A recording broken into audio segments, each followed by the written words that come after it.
I'm so glad people have finally decided to be patient with our players. Do not sell your stocks in Patrick Dorgu, my friends. I'm telling you lot now, and I'm saying that off the back of the half season he had with United, but also the pre-season that he's having with United so far. Be sure to hit the like button.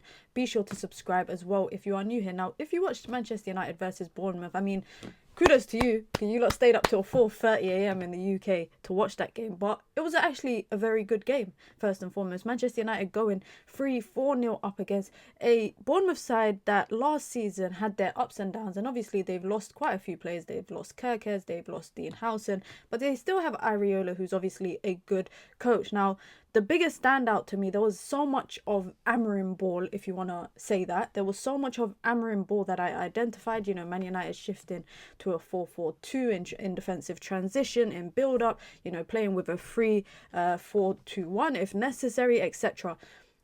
Patrick Dorgu. Patrick Dorgu, the player that Manchester United didn't even buy for that expensive of a price tag. And I remember people losing their mind over the fact that Man United were spending near enough to 30 million on a player like him. But he is exactly what Ruben Amorim needs as a left wing back. And it actually makes me realise that on the other side, on the right wing back situation, Man United, the balance is completely different in comparison to what's available on the left wing. Now, let me start with why I think, number one, he had a good game, and number two, why I think he's also going to come good for Manchester United this season, because I think Dorgu is naturally a left wing back. You see here the positions that he picks up naturally, his ability to run in behind, his ability to drive with the ball. There's so many different passages during the game that I identified of Patrick Dorgu where he's able to, pick up the ball and drive into space with it. He's able to do one touch play. He's also able, in this particular instance here, he picks up the ball from the left side. He's got 2 free players around him, manages to wriggle his way out of into some space, drive through the middle, play a ball to the midfielder, pick up space where the right wing back should be, and he's literally found the right space in between the centre back and the full back, calls back for the ball, and then comes onto his left foot to try to take a shot or pass it off. Now, I'm going to start with the first thing, his assist to Højlund. I mean, shout out to Rasmus Højlund for scoring a goal. But also, it's his assist that I think stands out to me probably more than the actual goal itself, because he picks it up just on the edge of the box. You see right here, takes a touch onto his right foot, plays a delivery in.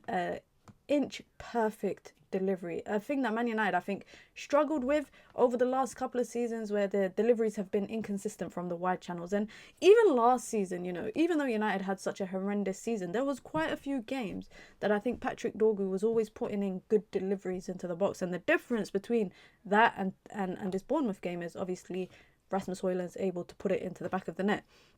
That's the first thing. The second thing is his ability to run in behind. I think because he's quite fast. One thing about Patrick Dorgu is that he reminds me more of a left winger. I think you can turn left wingers into wing backs more easily than your ability to turn a fullback into a wing back.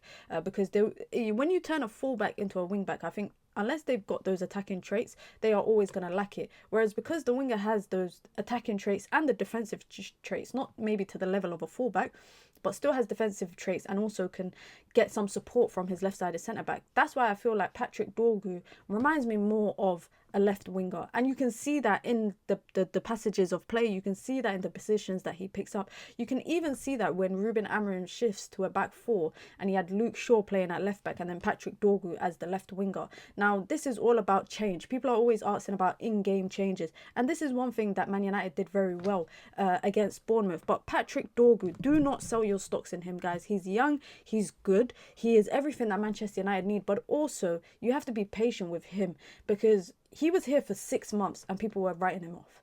There's been players at United for 10 years and people are still not writing them off. How can you write off a player after 6 months? And this is not me hyping him up, because I still think there's room for development, but that's pretty much anyone. He's 20 years old. There's always room to improve. There's always room to develop. There's always going to be times where, he might not have a 10 out of 10 performance every single game. But for me, as long as you are growing and you are learning and you are improving, and that's consistently happening and is consistent and we can see it, then there's no reason for me to misjudge a player or for me to write a player off. And in this instance, it's Patrick Dorgu. Now, that kind of wing-back position is interesting to me because in this game we saw Diogo Dalot play there against Bournemouth. We've seen Ahmad in the game on the weekend as well in pre-season play at right wing-back. And I think you can see the balanced difference of having Patrick Dorgu as your left wing-back versus having an Ahmad or a Dalot as a right wing-back. And that goes back to my point about the fact that they're not naturally wing-backs, but also I think Dorgu is more... He's able to get into the game a lot more when he's at left wing back in comparison to when Ahmad's at right wing back for some reason. And that's just the judgment off of what we've seen in pre-season. Obviously, we've seen games throughout the actual calendar football season where Ahmad has been playing at right wing back and has been able to, get into his element, get into the game, be able to be involved in the build-up, etc. We've seen that. But based on pre-season, I'm going to say one thing. Patrick Dorgu, do not sell your stocks. Now, overall, Manchester United looks so much better in pre-season. I mean, it's almost like a shock horror that what could one game of football do for Man United next season? I've been preaching it for so long. For all of last season, I was saying I want to see Man United play in one game a season. Just let Ruben Amorim have as much time on the field. Now, of course, I'm not going to get too ahead of myself because it's only pre-season, right? There's nothing to gain from pre-season. And I always say, all I want to see in pre-season is people getting match fit, people getting, match sharp. But equally, under Ruben Amorim, what I've wanted to see is elements of football, elements of passage of play, elements of adaptability in the game, elements of tactical changes in the game, elements of players doing 1-2 football and understanding where the next teammate is going to be. And I've managed to see all of that. So I'm a little bit suspicious of why is it looking so good. That is. I don't know if you guys feel the same, but sometimes when things are too good to be true, they sometimes are. But I'm trying to be positive all over and just be consistently positive. But Patrick Dorgu, for me, has been the standout player for Manchester United in the pre-season, especially because you look at the left wing-backs that probably were available on the market this summer, or players that could play as left wing-back. I'm talking about Aït-Nouri, I'm talking about, Kirkez.